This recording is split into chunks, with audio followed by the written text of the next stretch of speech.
My name is Clara Bennett, and if you asked anyone within 5 blocks of my front porch who I was, they'd probably tell you the same thing. That woman can cook. They wouldn't be wrong. For most of my 67 years, I've cooked like it was a calling. It started with my mama, passed down from her mama before her, recipes scrawled on the backs of church bulletins and tucked into the folds of our family like love notes too sacred to read aloud. Collard greens that whispered secrets from the pot, biscuits that floated like clouds, and a cornbread so soft it could make you forget your own name. That's what people remember. That's who I am. I've lived in the same two-story house in Savannah, Georgia for over 4 decades. It's the kind of home that knows how to hold stories.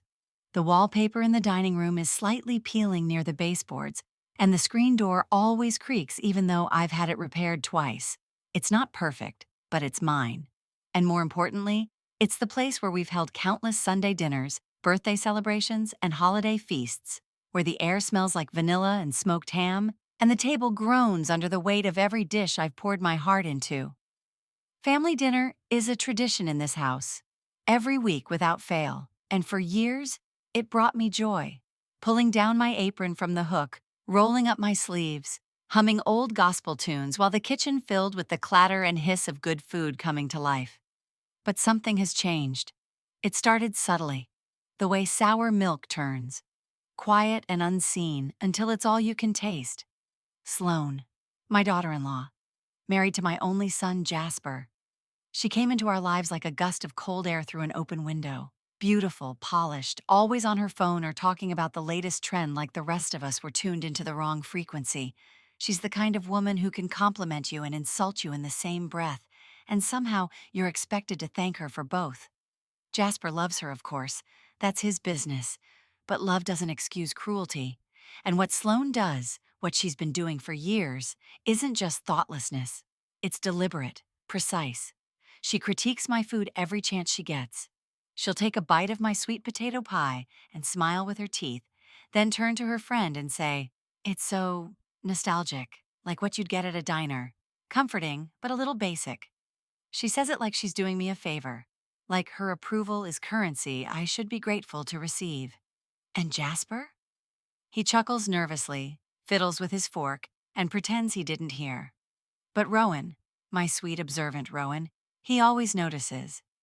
Rowan is 15 now, but he's always been a soul older than his years. He's quiet, like his grandfather was, watches more than he speaks. There's a stillness in him that reminds me of early mornings before the sun comes up, when the world hasn't decided what kind of day it's going to be. We've always been close. I was the one who taught him how to make biscuits from scratch when he was barely tall enough to reach the counter.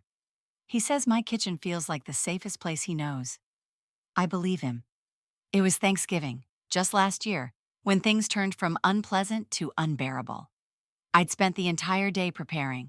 Turkey brined and roasted to perfection. Mac and cheese baked until the top was golden and crisp. Green beans sautéed in bacon fat with toasted almonds. And of course the cornbread, my grandmother's recipe. Buttermilk, cornmeal, a hint of honey, baked in a cast iron skillet seasoned over generations. It's the dish everyone asks for seconds of, always has been. The table was set, candles lit. Rowan sat beside me, hands folded, eyes shining. We said grace, and I served the plates, one by one, heart full. For a moment I let myself believe it might be peaceful, maybe even joyful. Sloane took a bite of the cornbread and paused. She set her fork down with a theatrical flourish and said, loud enough for everyone to hear, "Oh wow, this takes me back. Honestly, it tastes just like that boxed mix we used to use in college. So familiar." A few people laughed awkwardly. Jasper smiled too tightly. My hand, still on my lap, clenched around the linen napkin. Rowan didn't laugh.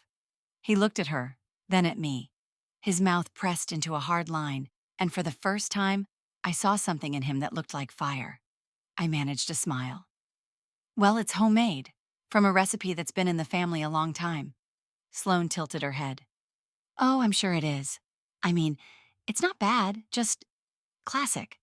Sometimes it's good to update things though, you know, modern palates and all that." There it was, the undercut, the insult masquerading as advice. I nodded, said nothing more, and finished my meal in silence. But something inside me cracked. That night, After everyone had gone and the dishes were done, I sat alone in my kitchen, the overhead light flickering faintly. I stared at the recipe box on my counter, an old wooden thing with handwritten cards tucked inside, some smudged with time and flour, others new.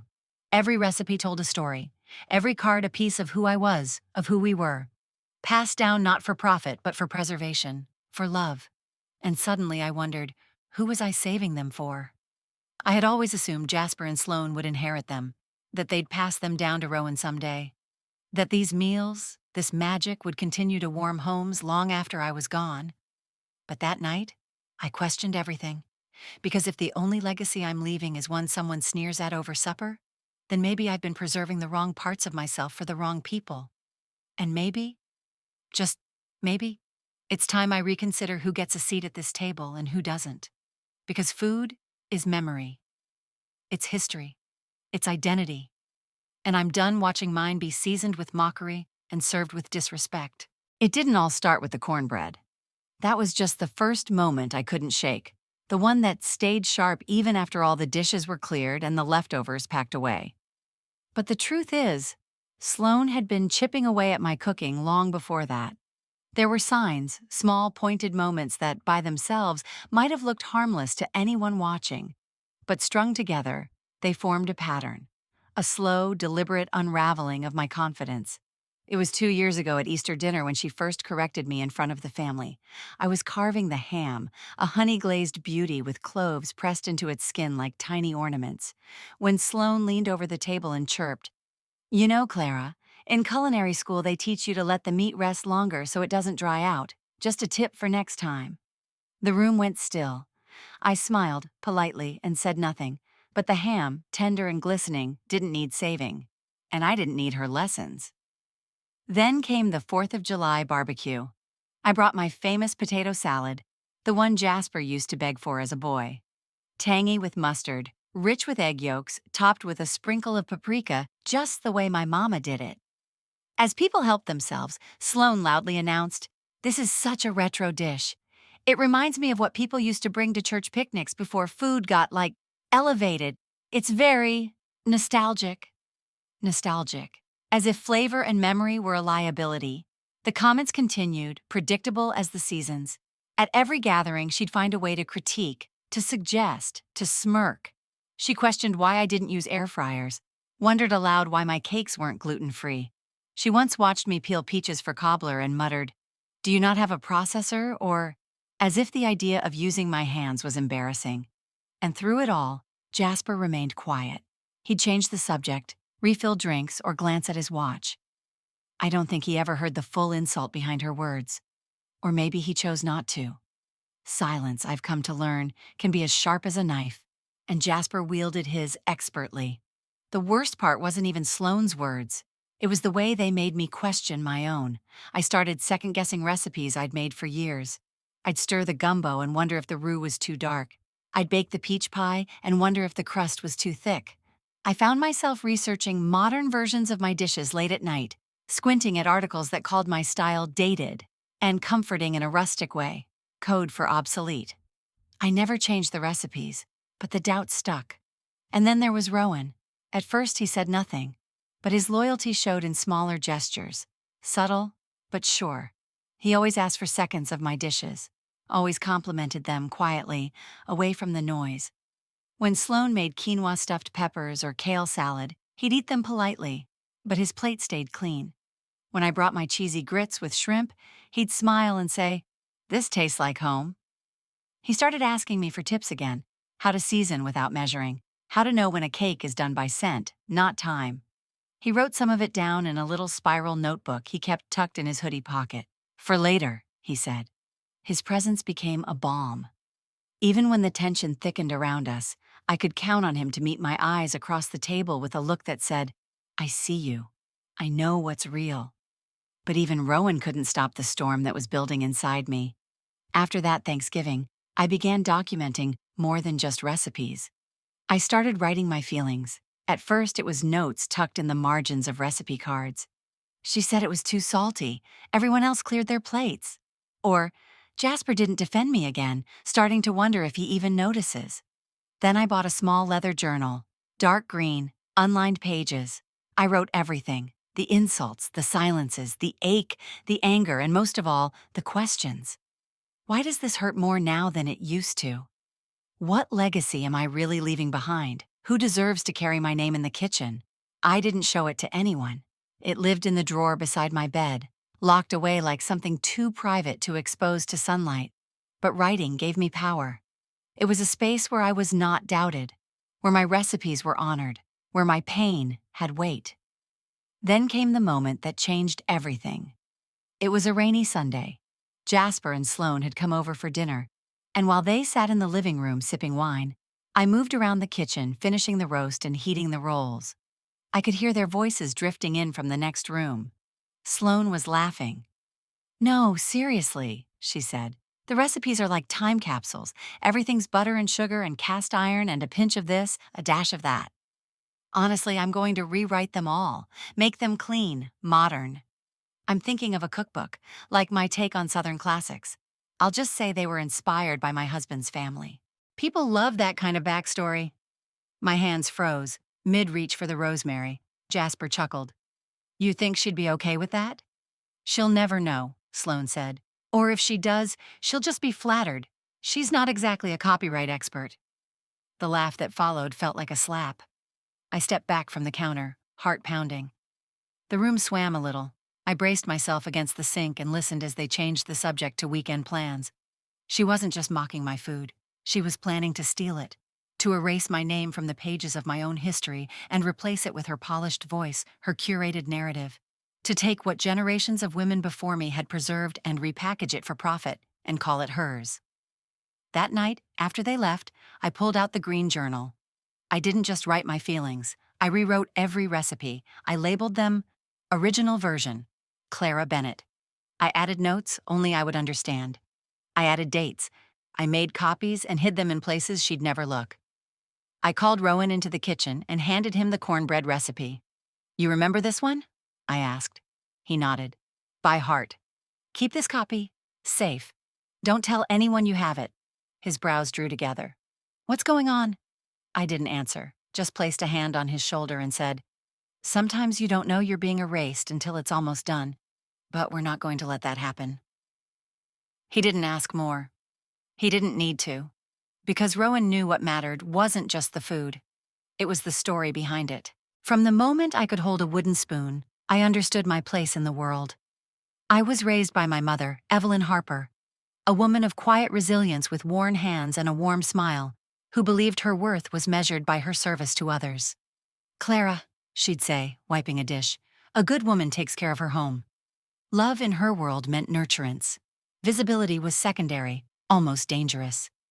Under my mother's roof, I learned that ambition was selfish. I watched her cook, clean, comfort, but I never saw her voice rise above the simmering pots. Her advice was gentle but definitive. Don't make waves.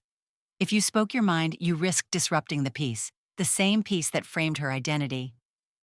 I slipped those lessons into my heart and carried them into adulthood. When I met Walter Bennett at a church picnic, his easy laugh and steady gaze made me believe I'd found partnership. He was kind, perhaps the kindest man I've ever known, but he viewed cooking as just another fulfillment of my duties. "Your corn pudding is the highlight of my month," he'd say, voice warm. But it was always about the food, never the woman. Walter admired results, not process. He thanked me for meals, not for me. He never asked what inspired me to try a new recipe. He didn't wonder why I woke early to bake bread or why I smiled while kneading dough. Cooking was expected, and appreciation was limited to table manners. We had a daughter, Susanna, bold, bright, with eyes like she knew secrets I didn't yet have. She begged for cooking lessons when she was 10, insisting she wanted to bake professionally.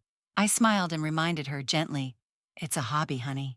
Not necessary." I cooked, cleaned, calmed, everything I thought a good mother should do, but I never handed her my handwritten recipe book. Instead, I pushed her toward practical dreams, teacher, nurse, something safe. I feared ambition.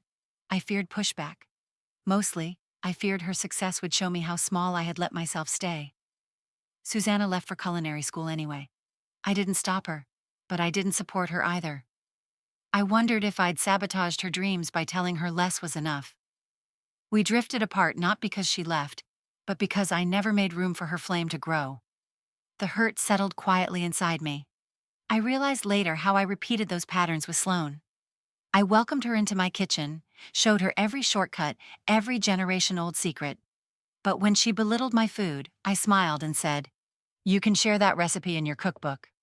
I didn't speak up. I didn't assert my ownership. I let her words stand. Silence again became my refuge. Another story I didn't voice. Every joke she made about my cornbread, the air fryer lectures, the comments in my own kitchen.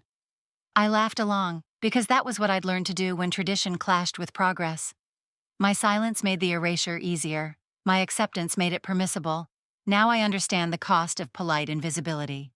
My mother's quiet sacrifices, my husband's quiet plate, my daughter's quiet departure, my daughter-in-law's quiet theft.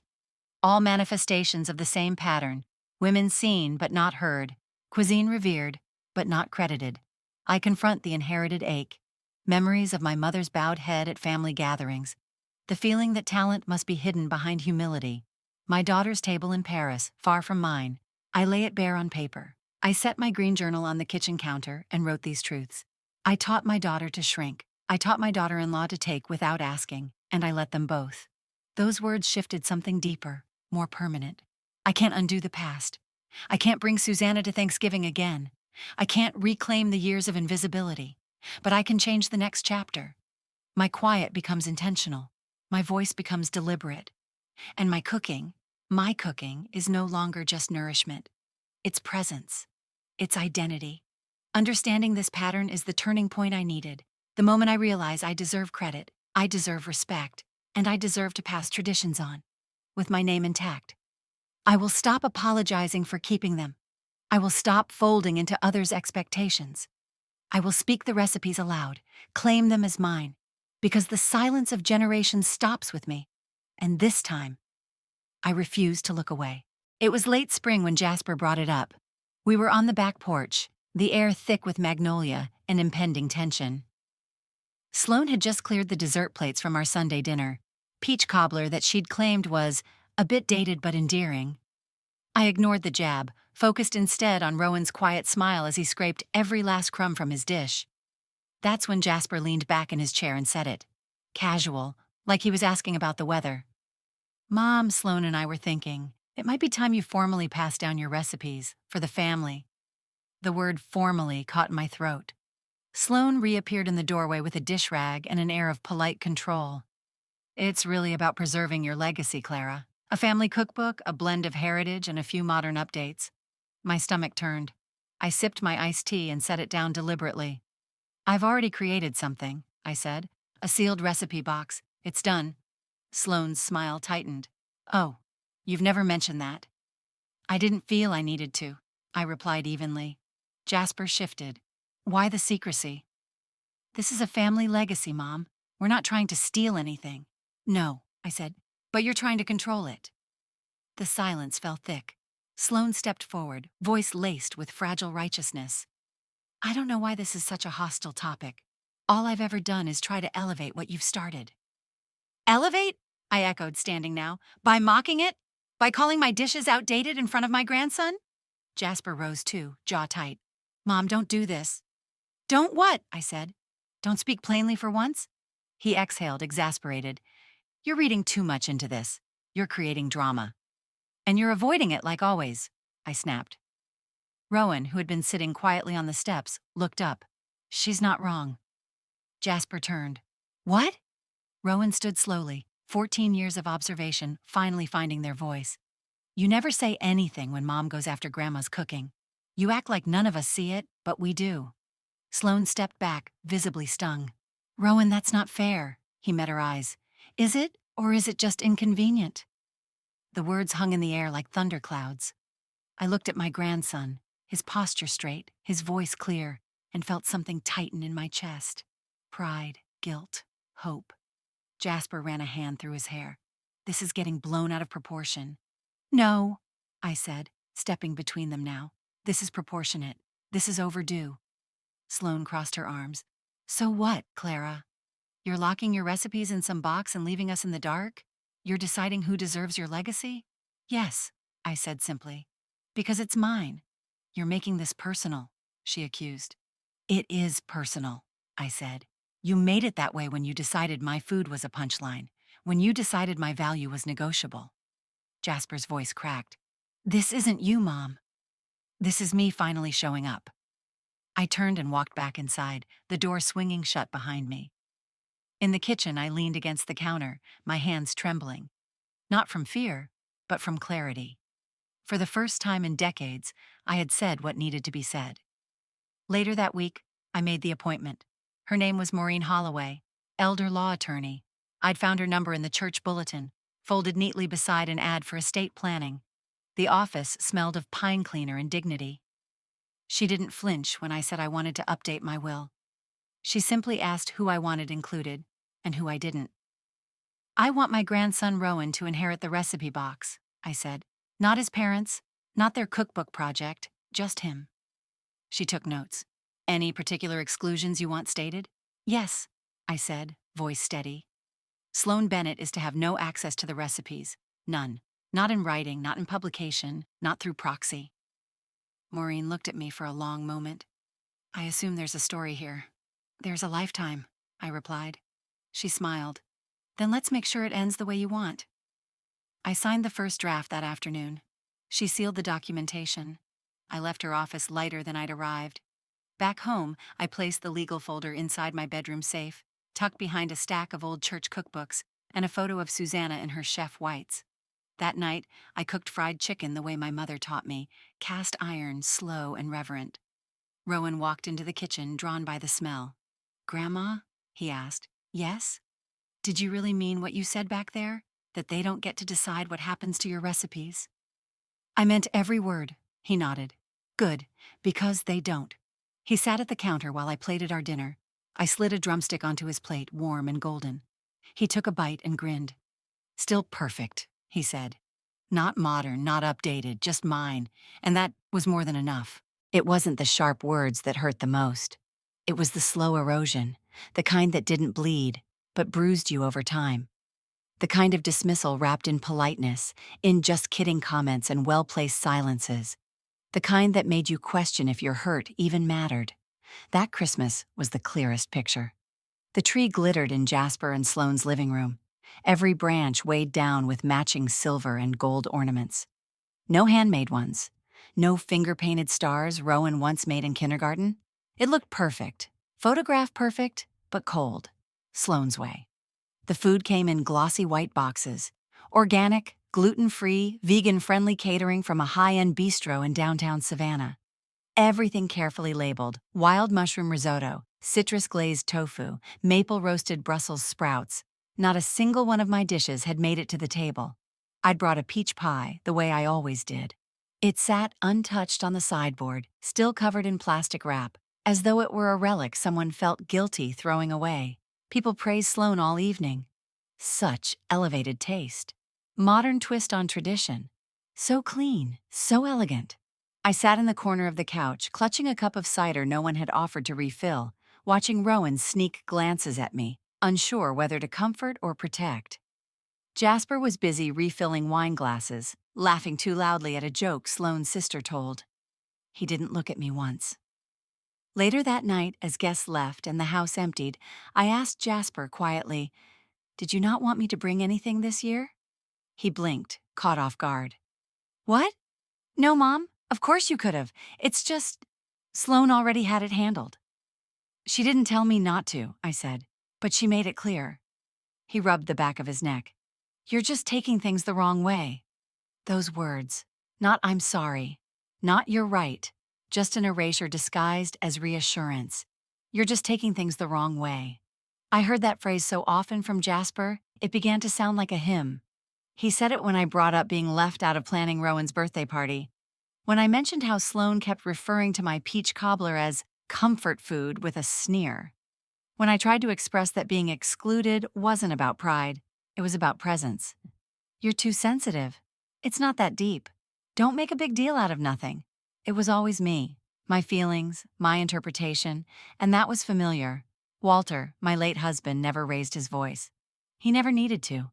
He had a way of making his version of reality seem like the only one that mattered. When I once cried because he invited his boss over for dinner without telling me, I'd had less than an hour to prepare. He looked at me, confused, and said, "It's just dinner, Clara. Let it go." And so I did. Again and again, I let it go. When I wanted to take a class on regional cuisine in my 40s and he said, "We don't need you gone evenings," I let it go. When he told Jasper at 12, "Men don't fuss with baking," and I watched my son tuck away a love of lemon bars, I let it go. When he forgot our anniversary and I made an excuse to my friends about how we were keeping things simple this year, I let it go. And now, decades later, I realized I had become a master of letting things go.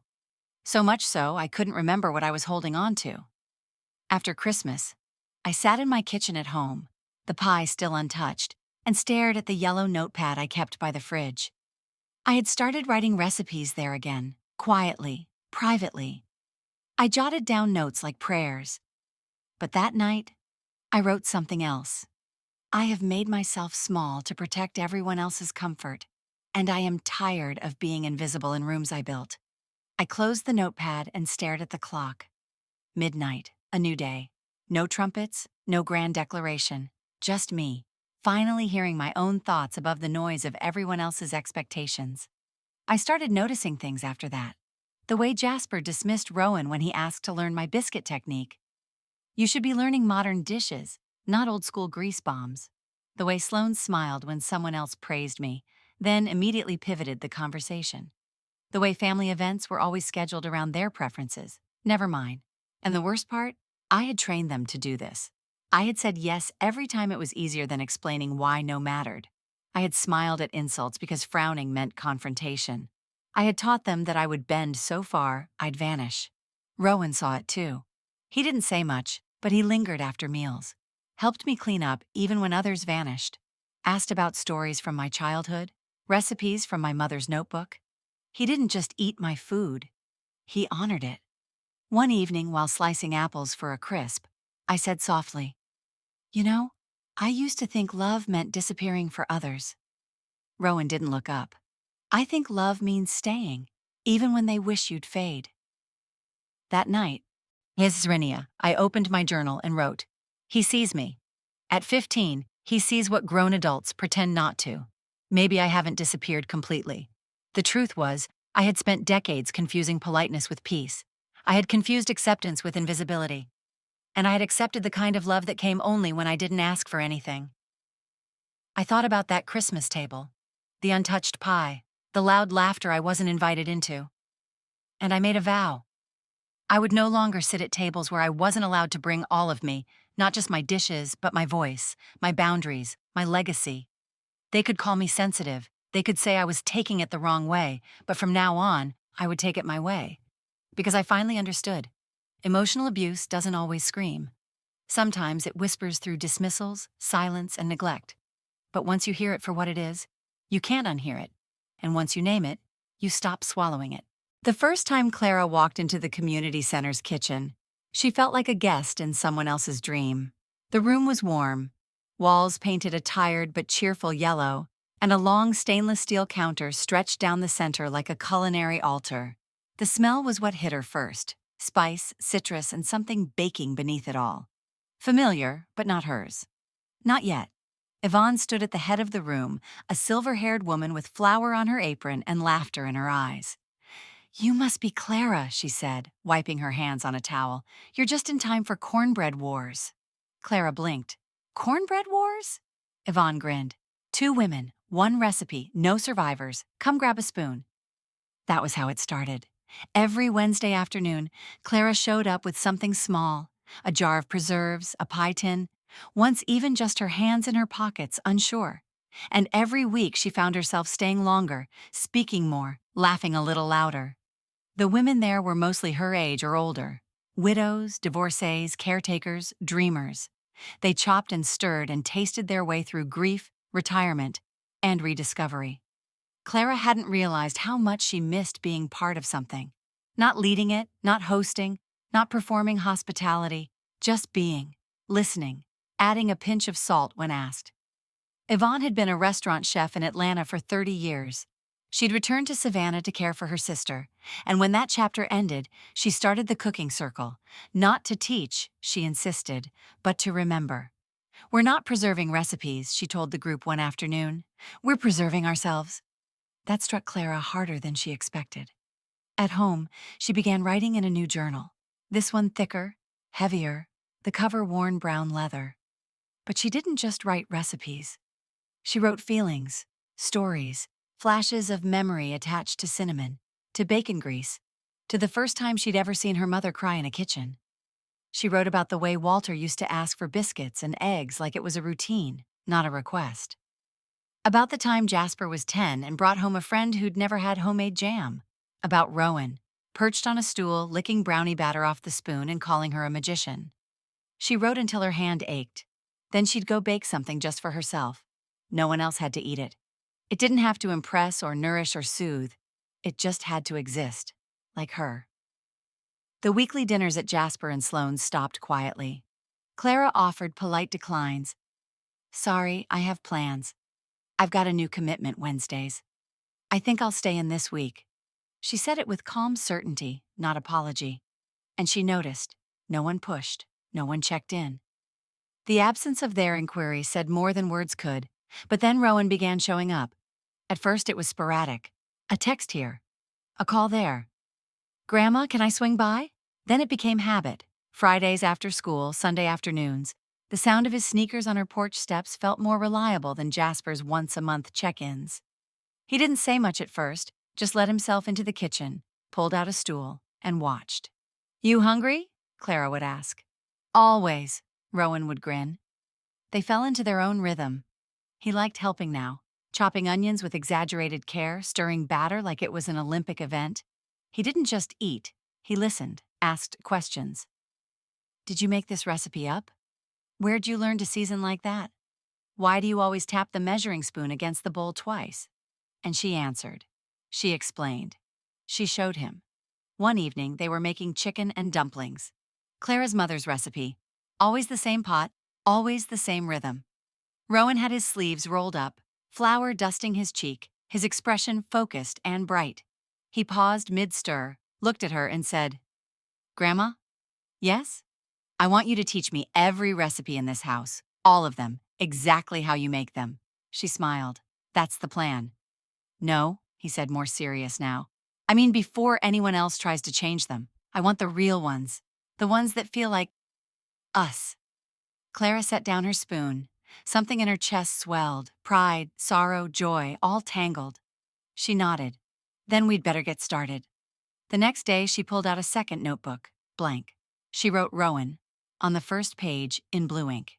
She didn't just list ingredients and steps.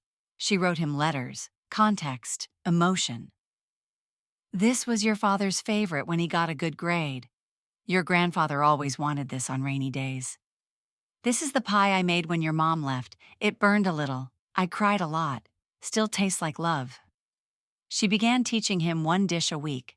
Hands-on. No measuring cups when unnecessary. "You feel it in the wrist," she'd say. "That's how you know." Yvonne noticed Clara's glow. "Someone's been cooking outside this kitchen," she teased one Wednesday. Clara laughed. "Just passing on a few things, making sure the story keeps going." Yvonne nodded, approving. "That's the legacy, not the food. The freedom to claim it." That night, Clara sat at her kitchen table, flipping through the journal she'd begun for Rowan. She ran her fingers across the ink, the smudges, the memories. She thought about all the times she'd stayed quiet, letting others define her worth, her role, her legacy. But now she was taking up space. Now she was seen. And her story, hers alone, was being handed forward exactly as it was meant to be. Clara and Rowan's kitchen had become their sanctuary. Every Monday evening, they gathered under the soft glow of the pendant lights above the island. Clara taught, Rowan learned, but more importantly, they shared. Generational memory braided their interaction. A pinch of salt here, a secret tip there. Each session ended with them leaning against the counter, breathing in the aroma of their creation, exchanging a smile that said, without words, "We belong here." Their bond deepened in ways neither expected. Rowan became more thoughtful, not just in cooking but in conversation. He asked about Walter's favorite breakfasts, about the first time Clara taught Jasper how to crack an egg. He listened to her childhood stories about hot summers and porch swings. In return, Clara offered him quiet support during homework struggles, cheering him on when he talked about college dreams. They were family, intergenerational, mutual, chosen. Enter Delaney Parker, Rowan's best friend. She was quiet, observant, with a laugh that came slow but true. Clara first met Delaney during one of their cooking nights when Rowan invited her over to help him test a new cornbread twist, cheddar and chiles. Delaney, whose parents recently divorced, had spent months avoiding social settings. But in Clara's kitchen, she flourished, chopping peppers, tasting spoonfuls, laughing when the cornbread cracked open unevenly. Clara recognized shades of her own past in Delaney's fractured story. She saw how the young girl hid pieces of herself to preserve peace. Without dramatic gestures, Clara offered steady acceptance. "Take the first one, no judgment." Delaney accepted, her walls softening around Clara's gentle certainty. Soon she lingered after Rowan left, helping Clara clean up and listening to her tell stories. In Delaney's presence, Clara felt needed, useful beyond recipe instruction. In Delaney's transformation, Clara saw her strength reflected back. Meanwhile, Jasper grew distant, physically present but emotionally absent. He stopped calling as often, and when he did show up, it felt perfunctory. At Sunday brunch he arrived, ate bruschetta without commenting, then left early for work. Sloane began quietly sowing doubts among cousins and church friends. In hushed tones, she wondered aloud if Clara should slow down, if she seemed forgetful during cooking sessions. She praised the modern twist Delaney or Rowan brought, insinuating that the original recipes were outdated or muddled. It was subtle at first, but at the church potluck one Sunday afternoon, Clara noticed the shift. People gathered at the buffet table held back, glancing at her. A cousin whispered, "Are you sure that's your recipe?" when she introduced the collard greens. A few nodded politely, stepping toward Sloane's catering platters across the room. That was when Rowan decided enough was enough. He stood at the serving station wearing a loaf apron and a confidence Clara hadn't realized he'd grown. Addressing the crowd, he said, voice clear, "I know some are asking if Grandma's recipes are reliable." A careful pause. "But these aren't just dishes, they're stories. They're our choices. We made them together. Mom gave me these for a reason. Not because they're old, but because they're ours." He looked at Clara, eyes shining. "Anyone who tastes them knows this is the real deal." Murmurs followed. Some nodded, others stepped up to try a bite. They tasted the cornbread, the greens, the pie, and saw Clara in each flavor, her history, her love, her belonging. Clara felt tears burn behind her eyes. Not shame, not anger, belonging. After that, she noticed a shift. Neighbors stopped asking Sloane for advice. Instead, they stopped her in church hallways. "Your greens are divine. Where do you get that southern mustard seed?" They asked for jars of preserves, requested recipes, not flaky printed cards, but Clara's personal notes.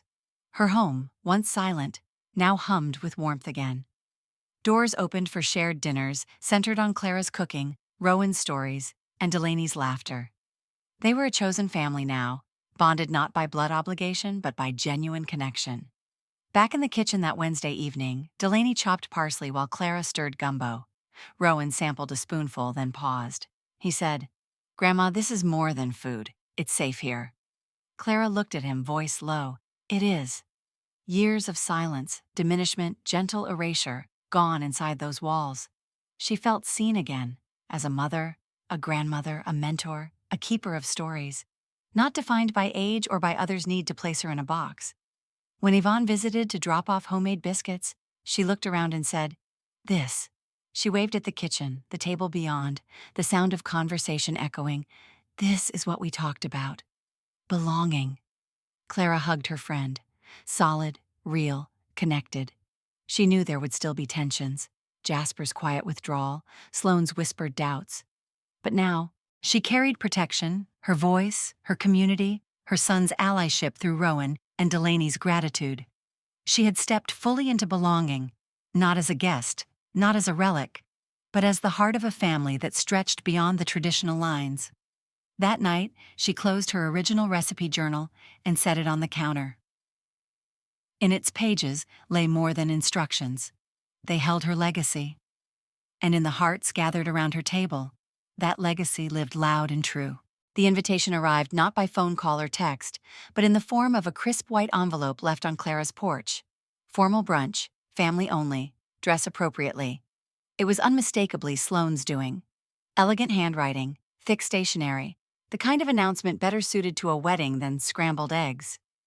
Clara stared at it for a full minute before slipping it into the trash without opening it all the way. But the whispers had already reached her. Rowan had overheard Sloane speaking to a neighbor about presenting something very exciting for the Bennett legacy. When he asked what that meant, she'd smiled and said, "You'll see soon enough. It's time we updated some traditions." Clara felt something cold settle into her chest. She didn't need to guess. Sloane had done it. She'd taken Clara's recipes, likely edited beyond recognition, and was now putting on a show for someone who could immortalize them, and herself. Sure enough, that Sunday, Clara watched from her living room window as extra cars pulled into Jasper and Sloane's driveway. She recognized the gold decal on one of them, a regional lifestyle magazine, the kind that did 5-page spreads on heirloom cooking and modern Southern women redefining heritage. She sat in silence for a few minutes, staring at her own recipe box on the table beside her. Then she stood, changed her cardigan, tucked something into her purse, and walked out the front door. When she arrived, the air was thick with performance. Floral centerpieces crowded every table. A Bennett family brunch banner fluttered in the breeze. Sloane stood at the head of the main table, a mic in hand, resplendent in a pale yellow dress, smiling like a politician before a speech. "And today," she was saying, "we're not just eating, we're celebrating a reimagined culinary tradition, one rooted in family but adapted for today." There was a light smattering of applause. Clara stepped forward from the back of the crowd. "I hope I'm not too late," she said clearly. All heads turned. Sloane's face faltered just for a split second. Then she recovered. "Of course not," she said with that stretched smile. "You're always welcome, Clara." Clara moved toward the table slowly, deliberately. She glanced over the array of dishes: quinoa-stuffed bell peppers, gluten-free peach cobbler, something labeled collared kale fusion bites. She didn't recognize a single thing. "These are yours?" Clara asked, voice calm.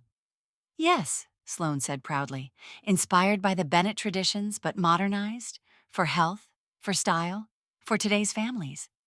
The publisher, a woman in her 40s with sharp eyes, looked intrigued. "So these are based on actual heirloom recipes?" "They are," Sloane said confidently, "passed down through the Bennett women for generations. I have taken the liberty of refining them for a broader audience." Clara's mouth twitched. Not a smile. Something colder. "Interesting," she said, "because none of these dishes resemble what I made, what my mother made, what her mother made before her." Sloane stiffened. "Well, inspiration evolves. And theft pretends it does," Clara replied, still calm. Gasps echoed quietly. Jasper rose from his seat. "Mom, this isn't the time." "No," Clara interrupted, her tone tightening. "You don't get to mediate this one, Jasper. You've stayed silent long enough." He froze. Sloane raised her chin. "Clara, if you have concerns, we can discuss them privately." "I'm not here for privacy. I'm here for clarity." Clara turned to the publisher. "You're looking at recipes supposedly passed down by generations of Bennett women. Let me show you what was actually passed down." She gestured to Rowan, who stepped forward from the crowd holding a wooden box, aged but polished, with a brass clasp. The box was sealed with a wax stamp and a notary seal. "This," Clara said, "is the real Bennett recipe box. Every original dish, handwritten by the women in our family, preserved, protected, not rewritten." Murmurs erupted. Sloane's face blanched. That's just a box of notes. It doesn't mean—" "It means everything," Clara snapped. "Because it proves you never asked. You assumed. You took. You twisted what wasn't yours to touch." She turned back to the crowd. "This box was given to me by my mother on the day I married Walter, and last year I legally declared Rowan its heir." More gasps. Rowan opened the box gently and pulled out a document. Official, notarized, bearing Clara's signature. He handed it to the publisher, who took it carefully. Sloane's voice cracked. "You didn't even tell us. You just—" Because you never asked to be part of this, Clara said. You tried to own it. That's not how legacy works. Jasper finally stood again. Mom, we can fix this. Maybe we combine the ideas, share the credit. It doesn't have to be a fight. Clara shook her head. This isn't a negotiation. This isn't a brand to co-manage. This is my history, my voice, my mother's hands, my grandmother's tears. You don't get to dilute that because it's inconvenient for your wife's ambitions. Sloane opened her mouth, but Clara raised a hand. There's one more thing. She reached into her purse and withdrew an old envelope, yellowed with time. This is a letter from Eloise Bennett, my great-grandmother. She wrote it the night she passed the original recipe ledger to her daughter. It says, "These recipes belong to those who treat them with love, not ego. If you use them to elevate yourself, you are no heir of mine." A hush fell over the crowd. The publisher looked between Clara, Sloane, and the document in her hand. Well, she said finally, it seems I need to do some real reporting before writing anything. Excuse me. She walked away, taking the signed document with her. Sloane stood frozen, fists clenched at her sides. Jasper's shoulders sagged. Rowan stepped beside Clara. Gran, he said softly. Can we go home? Clara looked around once, then nodded. Yes, she said. Let's go home. They walked out together, past the stunned guests, past the empty praise, past the stolen stories. And as they left, Clara felt no regret, only release. Clara sat in her kitchen one crisp morning, the scent of fresh cinnamon rolls filling the air. A knock came at the back door.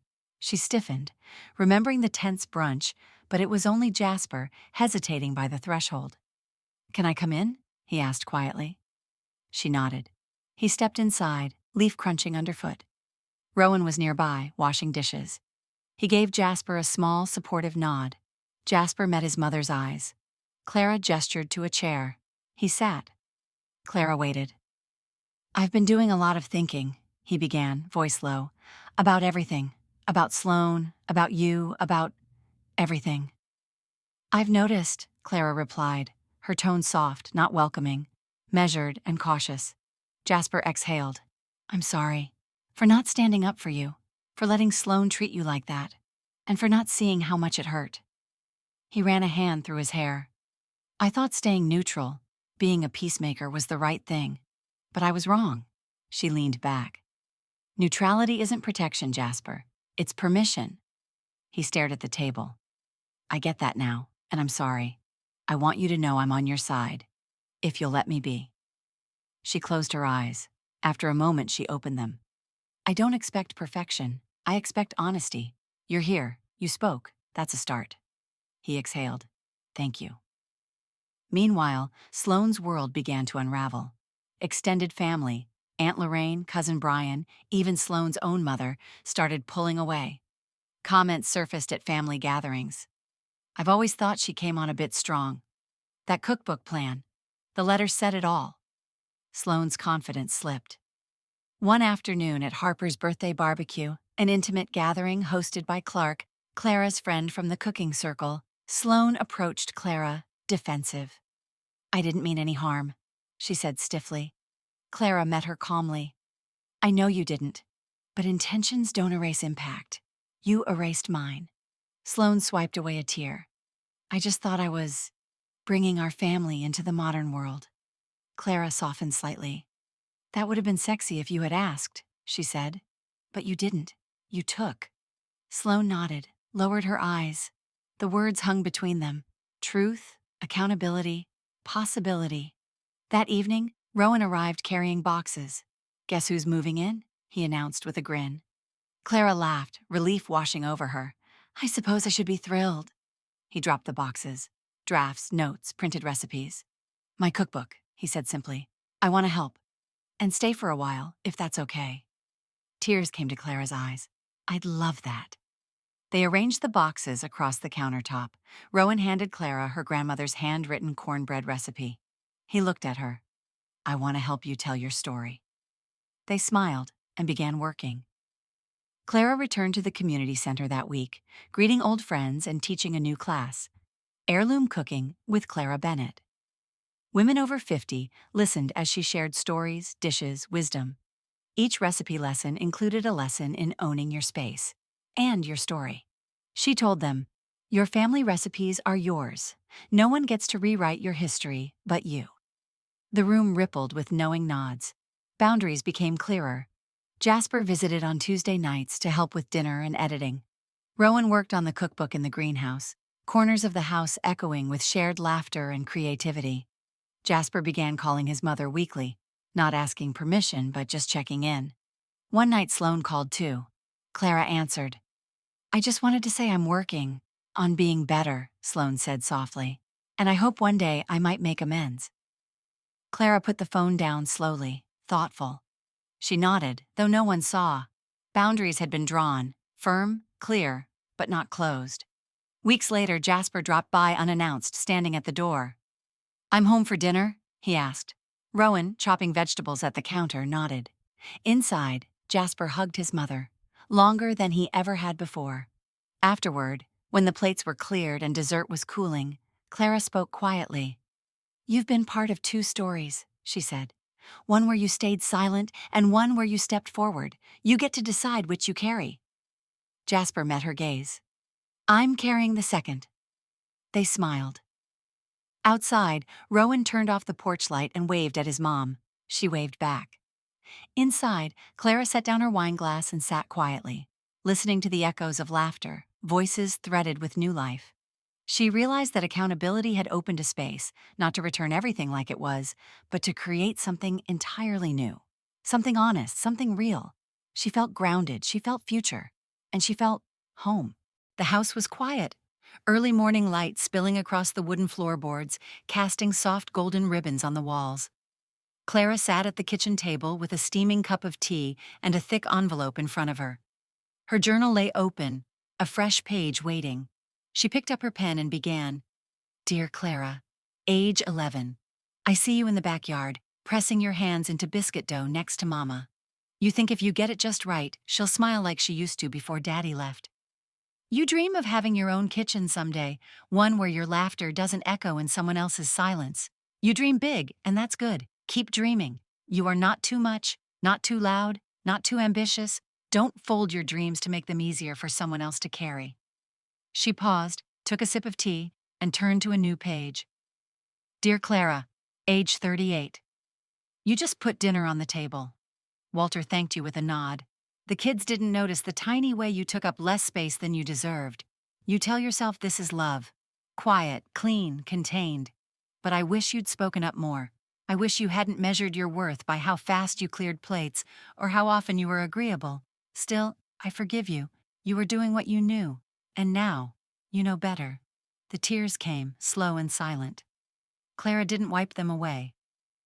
Later that afternoon, she stepped outside to tend the front garden. But something had changed. There, planted beneath the kitchen window, were rows of rosemary, thyme, lavender, and basil. The soil was freshly tilled, the markers hand-painted in Rowan's neat print. A small wooden sign read, "For Grandma Clara, who made everything grow." She pressed a hand to her mouth. Rowan stepped onto the porch behind her, dirt still clinging to his fingers. "You did this?" she asked, voice trembling. He nodded. "You always brought things to life in the kitchen. I thought, maybe it's your turn." She pulled him into a hug. "Thank you." He smiled. "Besides, you taught me that food tastes better when you grow the ingredients yourself." That evening, she returned to her desk. She took out a small box she hadn't opened in years. Inside were clippings, photos, and a few old letters, including one from her estranged daughter, written over a decade ago but never answered. Clara read it again. It didn't hurt as much this time. She whispered aloud, "I'm sorry I didn't know how to love you louder. I'm sorry I taught you to shrink." And then she tucked the letter away, carefully, gently, but this time with peace.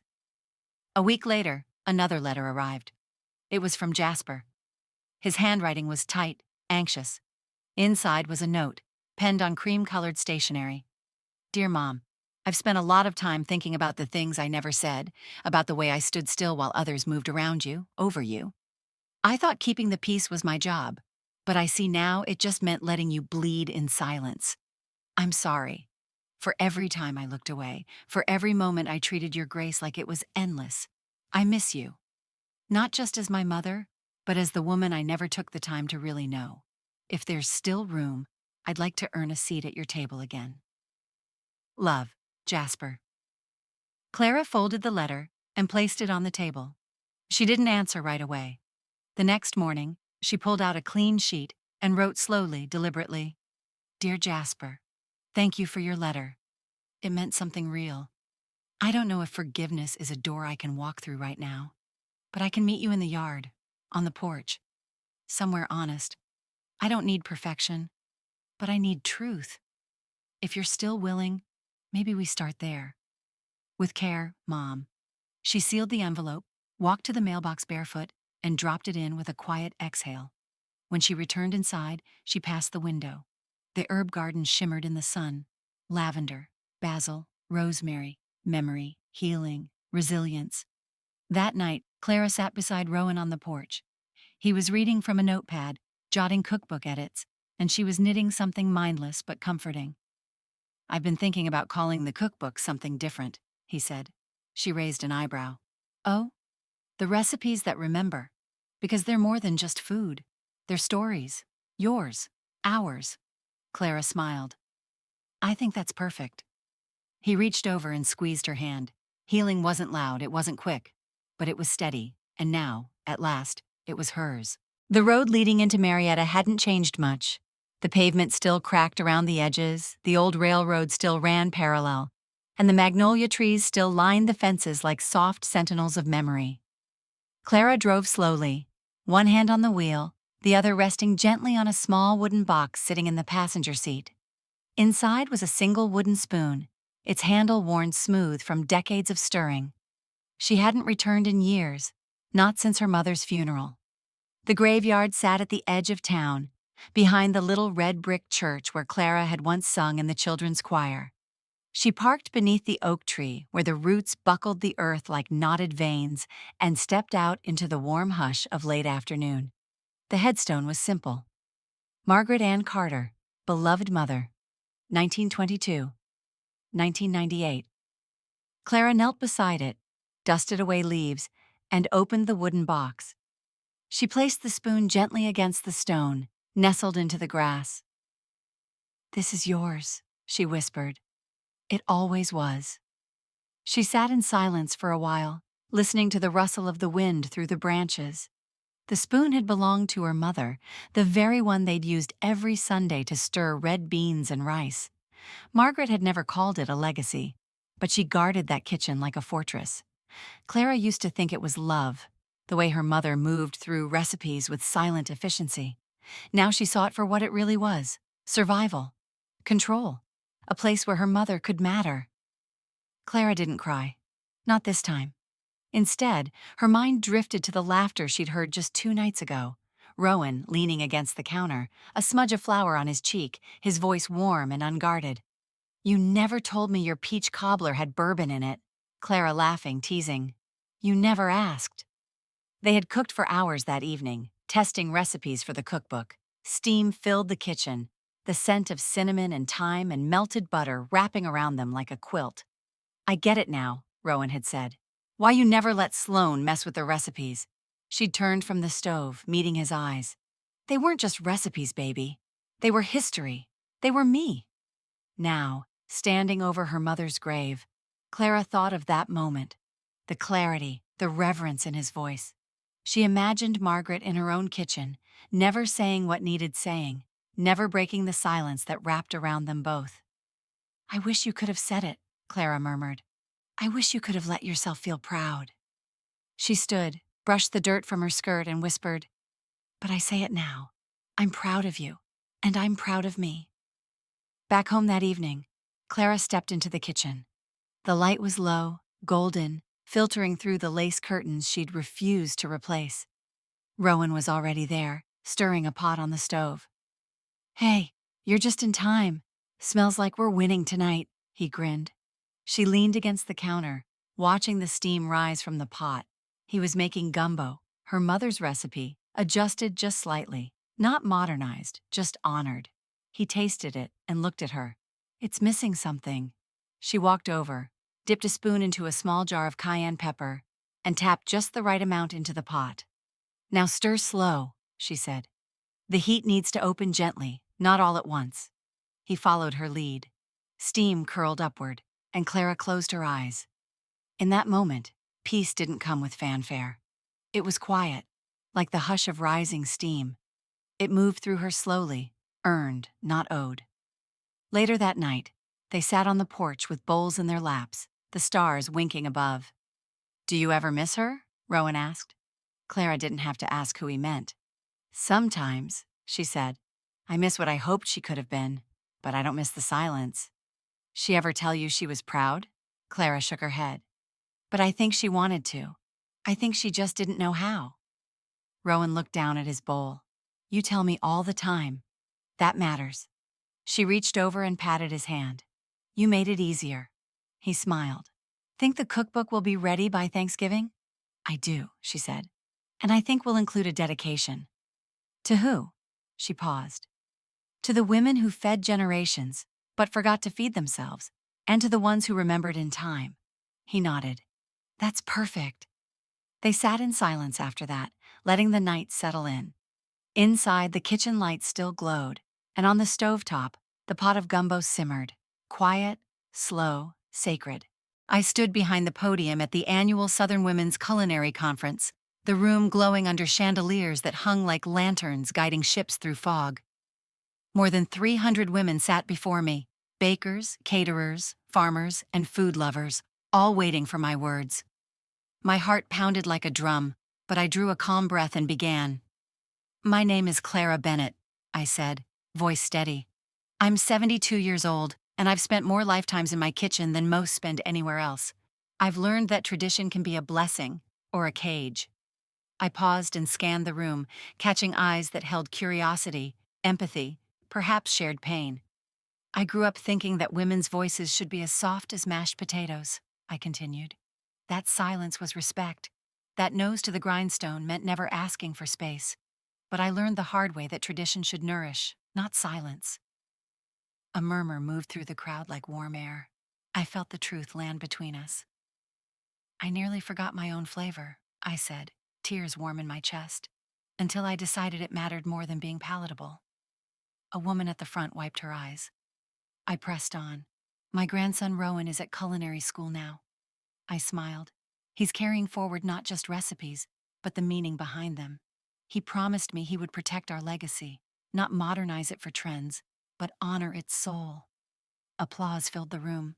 I let it wash over me before returning to my seat. The next morning, I waved goodbye to Rowan at the front door. His bags were packed, his car loaded. The sun glinted off his crisp white chef's jacket. He hugged me tight. "Promise me you'll keep sharing the stories," he whispered. "I promise," I replied, my voice wobbling. "And I'll be here when you come home." He climbed into the car, revving the engine. I watched him drive away, the scent of fresh basil clinging to his shirt. Our kitchen, bottled. Weeks later, I found a note slipped under my door in the gated community. No name, no apology. Just words typed neatly. "Clara, I misjudged you. I understand now. Someone who was wrong." I read it twice. Sloan? Jasper, a neighbor? I didn't know, and I didn't care, because I didn't need that apology. I slipped the note into my recipe journal and closed it gently. This wasn't closure with her. It was closure with my own need for validation. On opening night, Bennett's table glowed under its vintage sign. The wooden door swung open, releasing the scent of rosemary, garlic, and promise. Rowan stood behind the counter, tall, proud, his chef's smile bright under the hanging lights. I moved through the tables, greeting friends, conference attendees, community members, even Aunt Linda and a few old church friends. They clapped as I entered, standing in a warm circle of welcome around us. "Can I get you anything, ma'am?" a hostess asked. I smiled, but shook my head. "I'm here to taste history." They laughed, pouring champagne into flutes etched with our family name. Inside, the menu was a map of memory. Fresh basil cornbread from my grandmother's original recipe, roasted chicken with lemon and herbs, as Mama always made, peach cobbler, bourbon optional. "If you want to taste your grown-up memories," I told Rowan. Rowan made a point of presenting the cornbread to his mother, my legacy bread. She took a bite and paused, eyes widening. "It tastes like home," she whispered. He nodded. It always will. Late that evening, Rowan and I stood under the string lights on the patio, the bustle inside slowing. I couldn't have done this without you, Rowan said, voice low. You taught me that food is more than flavor, it's identity. We hugged, strong and steady. I looked out at the tables, empty plates, glowing smiles, and thought of how far we'd come. I thought of the conference, of the recipes passed down, and the ones still waiting to be written. That night, I wrote in my journal before bed. They tried to silence my flavor, but I made sure it lived forever. I closed the book, slid off my glasses, and walked outside barefoot. The night air smelled like mint and promise. I thought of Rowan in culinary school, of my bistro full of life, of recipes protected and honored. I wasn't a guest in my own legacy. I was the guardian of it. And now I was just getting started. What if the recipes in your family held more than flavor? What if they held your voice? If Clara's journey stirred something in you, you're not alone. Stick around as we uncover more untold legacies where silence ends and resilience begins. Because every kitchen has a story, and some are finally ready to be heard.